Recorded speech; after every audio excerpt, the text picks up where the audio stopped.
টানা কয়েকদিন ধরে সিলেটের পাম্পগুলোতে দেখা দিয়েছে তীব্র জ্বালানি সংকট। অন্যদিকে 4 দিন বন্ধের পর হিলির একমাত্র ফিলিং স্টেশনে দীর্ঘ লাইনে দাঁড়িয়ে তেল সংগ্রহ করছেন গ্রাহকরা। এ নিয়ে আরো বিস্তারিত জানাতে সিলেট থেকে যুক্ত হয়েছেন গুলজার আহমেদ এবং হিলিতে আছেন সোহেল রানা। শুরুতে গুলজারের কাছে জানতে চাই, গুলজার, পাম্পে জ্বালানি সংকট বাড়া নিয়ে ফিলিং স্টেশন কর্তৃপক্ষ কি বলছে? দেখুন, আসলে বিগত যে 2 দিনের চিত্র ছিল, অর্থাৎ যে সংকটটা ছিল, আজকে তার থেকে কিছুটা উন্নীত হয়েছে এবং আমরা যেটা দেখতে পাচ্ছি সিলেটের যে মহানগরীর যে পাম্পগুলো আছে সেখানে আপাতত তেল সরবরাহ দেওয়া হচ্ছে, তবে সেটি নির্দিষ্ট পরিমাণ।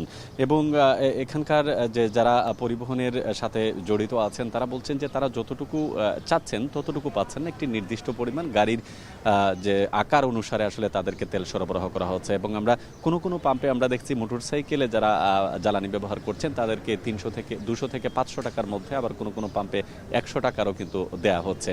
আর পরিবহন যেগুলো আছে, বিশেষ করে পণ্য পরিবহনের সাথে জড়িত, তাদেরকে মোটামুটি পরিমাণ মতো দেয়া হচ্ছে।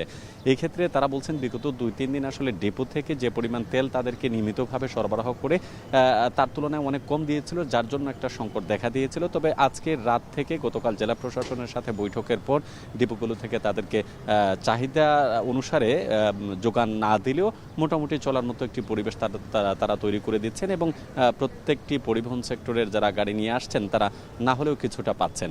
তো এই ক্ষেত্রে যেটি বলছেন যে সারা দেশে যেহেতু একটি সংকট চলছে, সুতরাং সেই সংকটকে কাটাতেই তারা নির্দিষ্ট পরিমাণ জ্বালানি তারা সরবরাহ করছেন। হয়তোবা আরও 2-1 দিন গেলে যদি তেল সরবরাহ স্বাভাবিক হয় তাহলে হয়তোবা এই যে সংকটটা তৈরি হয়েছে সেটা থাকবে না।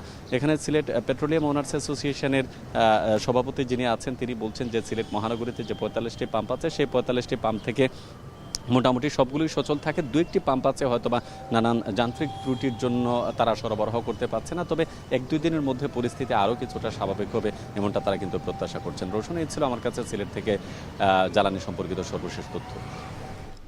এবার আমরা হিলির পরিস্থিতি জানতে চাই। সোহেল, 4 দিন পর বন্ধ থাকার পর তো হিলির একমাত্র ফিলিং স্টেশনে তেল দেওয়া শুরু করেছে।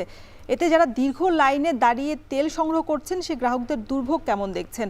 আর এর মধ্যে তো লাইনে দাঁড়িয়ে 3 জন অসুস্থ হয়ে গেছে, তাদের এখন কি অবস্থা?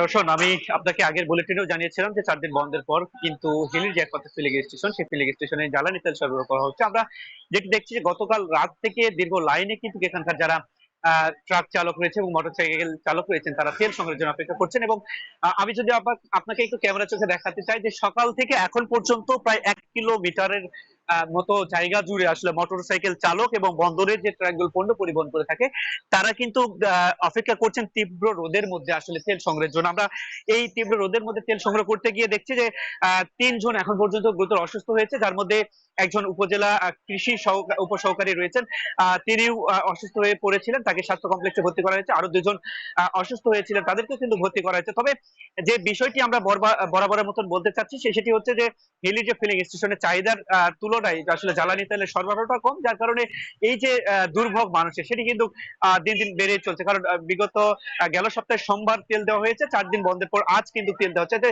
লম্বা সময় বন্ধ থাকবার কারণে আসলে ভোগান্তিটা কিন্তু বেড়েছে। আমি উপজেলা প্রশাসনের যে কর্মকর্তা রয়েছেন অশোক বেগুন চাকমা, তার সাথে কথা বলছেন। তিনি যেমনটি বলছেন যে আসলে যেহেতু এটি বন্দর এলাকা হবার কারণে এখান থেকে বিভিন্ন ট্রাক গুলো পণ্য পরিবহন করে থাকে দেশের বিভিন্ন স্থানে, সেই ট্রাক গুলো পর্যাপ্ত পরিমাণ চাহিদা মোতাবেক কিন্তু ডিজেল পাচ্ছে না। সেই ডিজেলের চাহিদা কিন্তু তিনি সংশ্লিষ্ট দপ্তরগুলোতে পাঠিয়েছেন। যেহেতু বন্দরের গুরুত্ব বিবেচনা করে পাম্পে যাতে তেলের সরবরাহটা বাড়ানো হয় সেই জন্য কিন্তু তিনি চাহিদা বাড়িয়েছেন এবং পাঠিয়েছেন।